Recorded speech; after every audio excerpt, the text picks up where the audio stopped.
I do not know whether the witnesses for the defense and for the prosecution were separated into groups by the president, and whether it was arranged to call them in a certain order, but no doubt it was so. I only know that the witnesses for the prosecution were called first. I repeat, I don't intend to describe all the questions step by step. Besides, my account would be to some extent superfluous, because in the speeches for the prosecution and for the defense the whole course of the evidence was brought together and set in a strong and significant light, and I took down parts of those two remarkable speeches in full, and will quote them in due course, together with one extraordinary and quite unexpected episode which occurred before the final speeches, and undoubtedly influenced the sinister and fatal outcome of the trial. I will only observe that from the first moments of the trial one peculiar characteristic of the case was conspicuous and observed by all, that is, the overwhelming strength of the prosecution as compared with the arguments the defense had to rely upon. Everyone realized it from the first moment that the facts began to group themselves round a single point, and the whole horrible and bloody crime was gradually revealed. Everyone, perhaps, felt from the first that the case was beyond dispute, that there was no doubt about it, that there could be really no discussion, and that the defense was only a matter of form, and that the prisoner was guilty, obviously and conclusively guilty. I imagine that even the ladies who were so impatiently longing for the acquittal of the interesting prisoner were at the same time, without exception, convinced of his guilt. What's more, I believe they would have been mortified if his guilt had not been so firmly established, as that would have lessened the effect of the closing scene of the criminal's acquittal. That he would be acquitted, all the ladies, strange to say, were firmly persuaded up to the very last moment. He is guilty, but he will be acquitted, from motives of humanity, in accordance with the new ideas, the new sentiments that had come into fashion, and so on and so on. And that was why they had crowded into the court so impatiently. The men were more interested in the contest between the prosecutor and the famous Fetyukovitch. All were wondering and asking themselves, what could even a talent like Fetyukovitch's make of such a desperate case? And so they followed his achievements, step by step, with concentrated attention. But Fetyukovitch remained an enigma to all, up to the very end, up to his speech.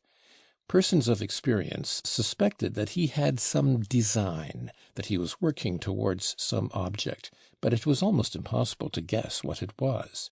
His confidence and self-reliance were unmistakable, however. Everyone noticed with pleasure, moreover, that he, after so short a stay, not more than 3 days, perhaps, among us, had so wonderfully succeeded in mastering the case and had studied it to a nicety. People described with relish, afterwards, how cleverly he had taken down all the witnesses for the prosecution, and, as far as possible, perplexed them, and, what's more, had aspersed their reputation, and so depreciated the value of their evidence. But it was supposed that he did this rather by way of sport, so to speak, for professional glory, to show nothing had been omitted of the accepted methods, for all were convinced that he could do no real good by such disparagement of the witnesses, and probably was more aware of this than anyone, having some idea of his own in the background, some concealed weapon of defense, which he would suddenly reveal when the time came. But meanwhile, conscious of his strength, he seemed to be diverting himself. So, for instance, when Grigory, Fyodor Pavlovitch's old servant, who had given the most damning piece of evidence about the open door, was examined, the counsel for the defense positively fastened upon him when his turn came to question him. It must be noted that Grigory entered the hall with a composed and almost stately air, not the least disconcerted by the majesty of the court or the vast audience listening to him. He gave evidence with as much confidence as though he had been talking with his Marfa, only perhaps more respectfully. It was impossible to make him contradict himself. The prosecutor questioned him first in detail about the family life of the Karamazovs. The family picture stood out in lurid colors. It was plain to ear and eye that the witness was guileless and impartial.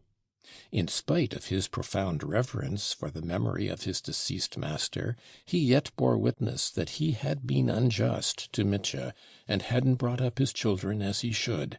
He'd have been devoured by lice when he was little, if it hadn't been for me, he added, describing Mitya's early childhood. It wasn't fair, either, of the father to wrong his son over his mother's property, which was, by right, his.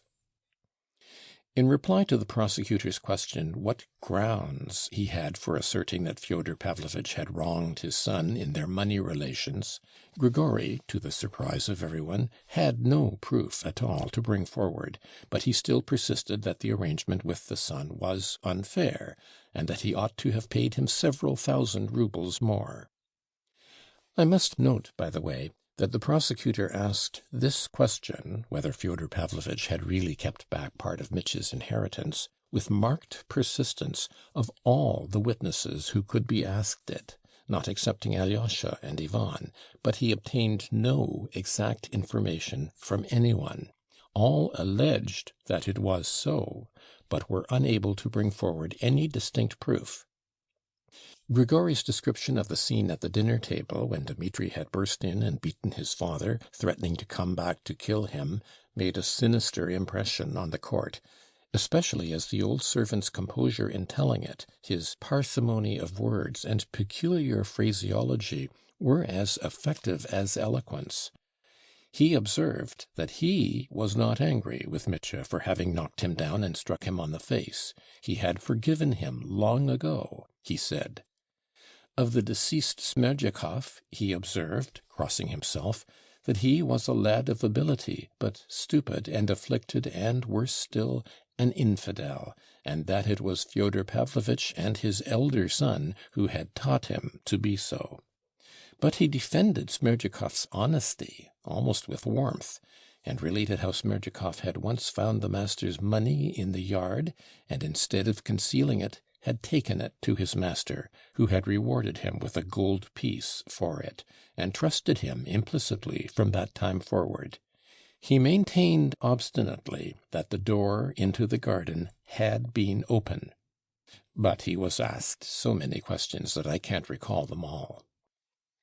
At last the counsel for the defense began to cross-examine him, and the first question he asked was about the envelope in which Fyodor Pavlovitch was supposed to have put 3,000 roubles for a certain person. "Have you ever seen it, you who were for so many years in close attendance on your master?" Grigory answered that he had not seen it, and had never heard of the money from anyone till everybody was talking about it. This question about the envelope Fetyukovitch put to everyone who could conceivably have known of it, as persistently as the prosecutor asked his question about Dmitri's inheritance, and got the same answer from all, that no one had seen the envelope, though many had heard of it.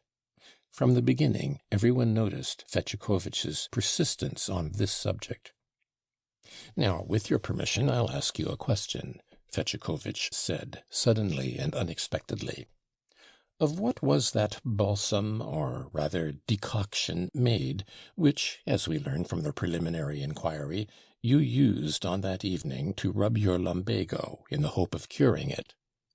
Grigory looked blankly at the questioner, and after a brief silence muttered, "There was saffron in it." "Nothing but saffron? Don't you remember any other ingredient?" "There was milfoil in it, too." "And pepper, perhaps?" Fetyukovitch queried. "Yes, there was pepper, too." "Etc. And all dissolved in vodka?" "In spirit." There was a faint sound of laughter in the court. "You see, in spirit. After rubbing your back, I believe you drank what was left in the bottle with a certain pious prayer only known to your wife?" "I did." "Did you drink much? Roughly speaking, a wine-glass or two?" "It might have been a tumbler full." "A tumbler full, even, perhaps a tumbler and a half." Grigory did not answer. He seemed to see what was meant. "A glass and a half of neat spirit is not at all bad, don't you think? You might see the gates of heaven open, not only the door into the garden." Grigory remained silent. There was another laugh in the court. The president made a movement. "Do you know for a fact," Fetyukovitch persisted, "whether you were awake or not when you saw the open door?" "I was on my legs." "That's not a proof that you were awake." There was again laughter in the court. "Could you have answered at that moment if anyone had asked you a question, for instance, what year it is?" "I don't know." "And what year is it? Anno Domini. Do you know?" Grigory stood with a perplexed face, looking straight at his tormentor. Strange to say, it appeared he really did not know what year it was. "But perhaps you can tell me how many fingers you have on your hands?" "I am a servant," Grigory said suddenly in a loud and distinct voice. "If my betters think fit to make game of me, it is my duty to suffer it." Fetyukovitch was a little taken aback, and the president intervened, reminding him that he must ask more relevant questions. Fetyukovitch bowed with dignity, and said that he had no more questions to ask of the witness. The public and the jury, of course, were left with a grain of doubt in their minds as to the evidence of a man who might, while undergoing a certain cure, have seen the gates of heaven, and who did not even know what year he was living in. But before Grigory left the box, another episode occurred. The president, turning to the prisoner, asked him whether he had any comment to make on the evidence of the last witness.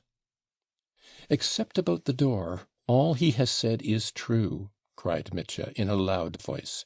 "For combing the lice off me, I thank him. For forgiving my blows, I thank him.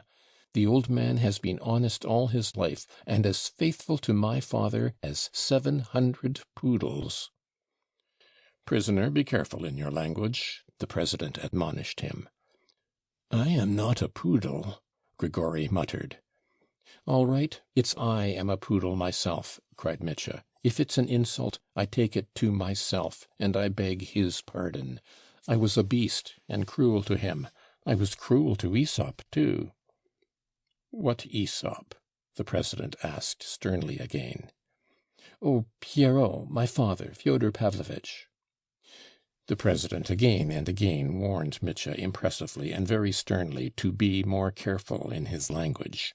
"You are injuring yourself in the opinion of your judges." The counsel for the defense was equally clever in dealing with the evidence of Rakitin. I may remark that Rakitin was one of the leading witnesses, and one to whom the prosecutor attached great significance. It appeared that he knew everything. His knowledge was amazing. He had been everywhere, seen everything, talked to everybody, knew every detail of the biography of Fyodor Pavlovitch and all the Karamazovs. Of the envelope, it is true, he had only heard from Mitya himself, but he described minutely Mitya's exploits in the metropolis, all his compromising doings and sayings, and told the story of Captain Snegiryov's wisp of tow. But even Rakitin could say nothing positive about Mitya's inheritance, and confined himself to contemptuous generalities. Who could tell which of them was to blame and which was in debt to the other, with their crazy Karamazov way of muddling things so that no one could make head or tail of it?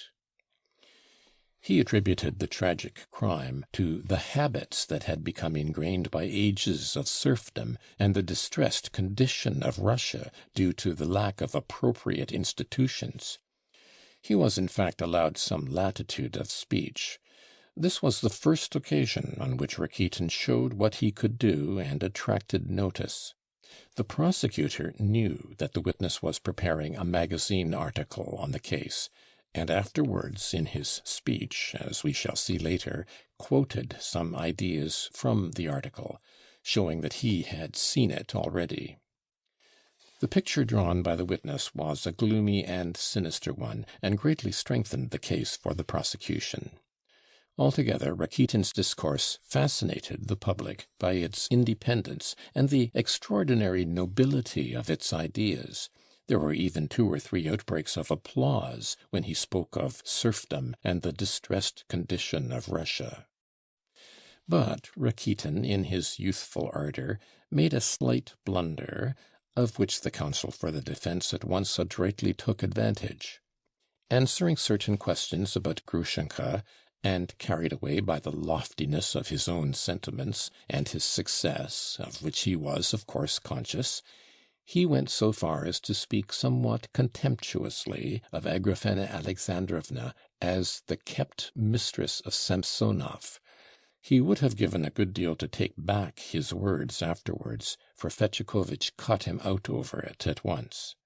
And it was all because Rakitin had not reckoned on the lawyer having been able to become so intimately acquainted with every detail in so short a time.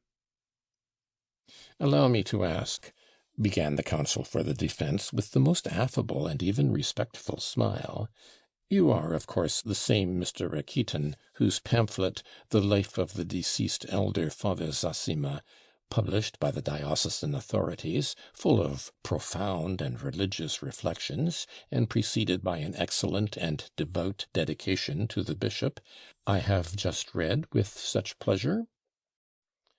"I did not write it for publication. It was published afterwards," muttered Rakitin, for some reason fearfully disconcerted and almost ashamed.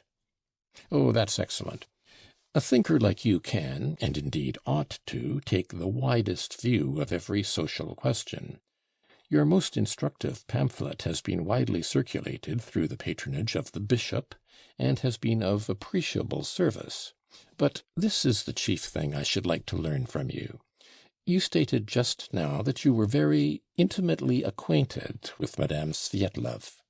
It must be noted that Grushenka's surname was Svyetlov. I heard it for the first time that day during the case." "I cannot answer for all my acquaintances. I am a young man, and who can be responsible for every one he meets?" cried Rakitin, flushing all over. "I understand, I quite understand," cried Fetyukovitch, as though he too were embarrassed, and in haste to excuse himself. "You, like any other, might well be interested in an acquaintance with a young and beautiful woman who would readily entertain the élite of the youth of the neighborhood. But I only wanted to know. It has come to my knowledge that Madame Svyetlov was particularly anxious a couple of months ago to make the acquaintance of the younger Karamazov, Alexey Fyodorovitch, and promised you 25 roubles if you would bring him to her in his monastic dress. And that actually took place on the evening of the day on which the terrible crime which is the subject of the present investigation was committed. You brought Alexey Karamazov to Madame Svyetlov, and did you receive the 25 roubles from Madame Svyetlov as a reward? That's what I wanted to hear from you." "It was a joke. I don't see of what interest that can be to you. I took it for a joke, meaning to give it back later." "Then you did take, but you have not given it back yet, or have you?" "That's of no consequence," muttered Rakitin. "I refuse to answer such questions. Of course I shall give it back." The president intervened, but Fetyukovitch declared he had no more questions to ask of the witness. Mr. Rakitin left the witness box not absolutely without a stain upon his character. The effect left by the lofty idealism of his speech was somewhat marred, and Fetyukovitch's expression, as he watched him walk away, seemed to suggest to the public, "This is a specimen of the lofty-minded persons who accuse him." I remember that this incident, too, did not pass off without an outbreak from Mitya. Enraged by the tone in which Rakitin had referred to Grushenka, he suddenly shouted, "Bernard!" When, after Rakitin's cross-examination, the president asked the prisoner if he had anything to say, Mitya cried loudly, Since I've been arrested, he has borrowed money from me. He is a contemptible Bernard and opportunist, and he doesn't believe in God. He took the bishop in."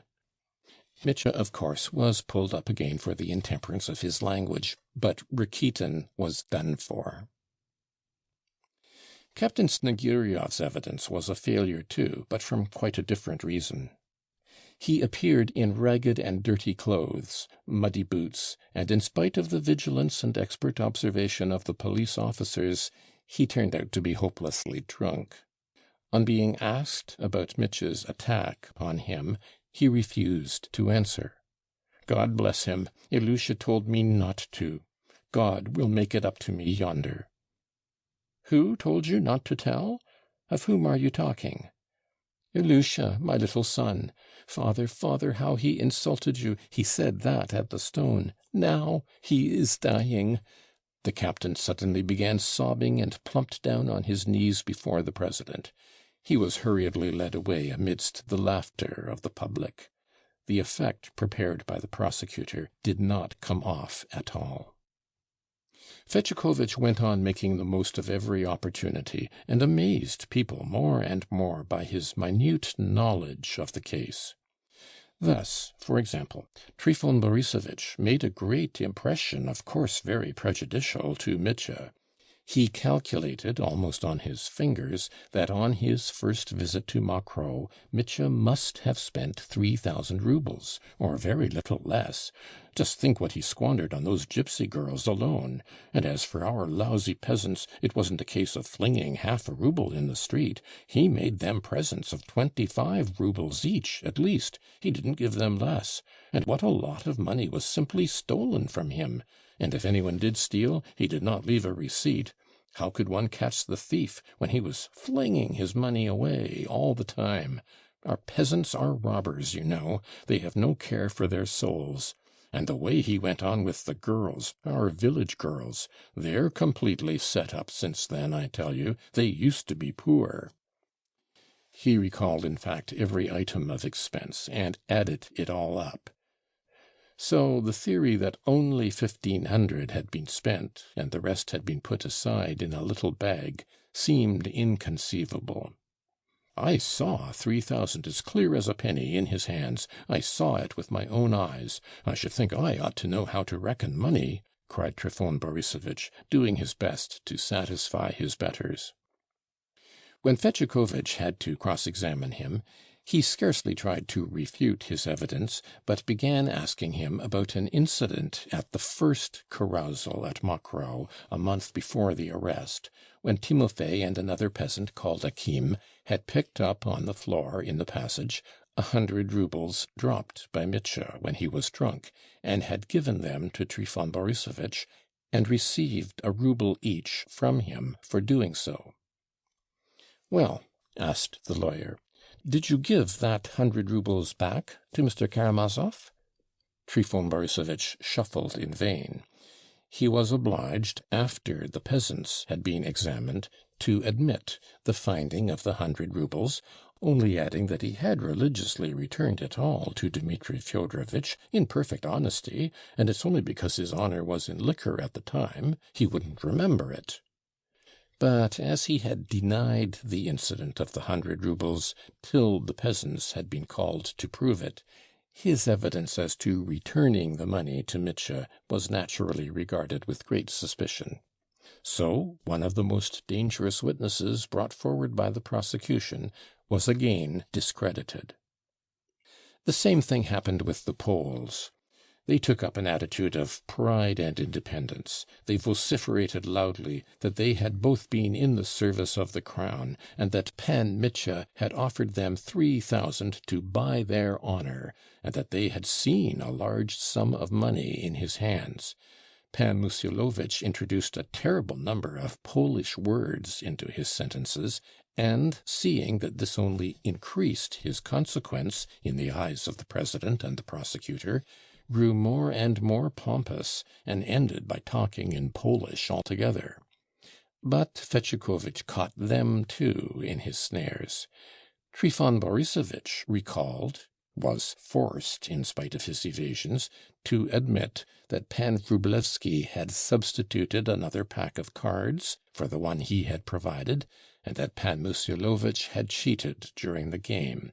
Kalganov confirmed this, and both the Poles left the witness box with damaged reputations amidst laughter from the public. Then exactly the same thing happened with almost all the most dangerous witnesses. Fetyukovich succeeded in casting a slur on all of them and dismissing them with a certain derision.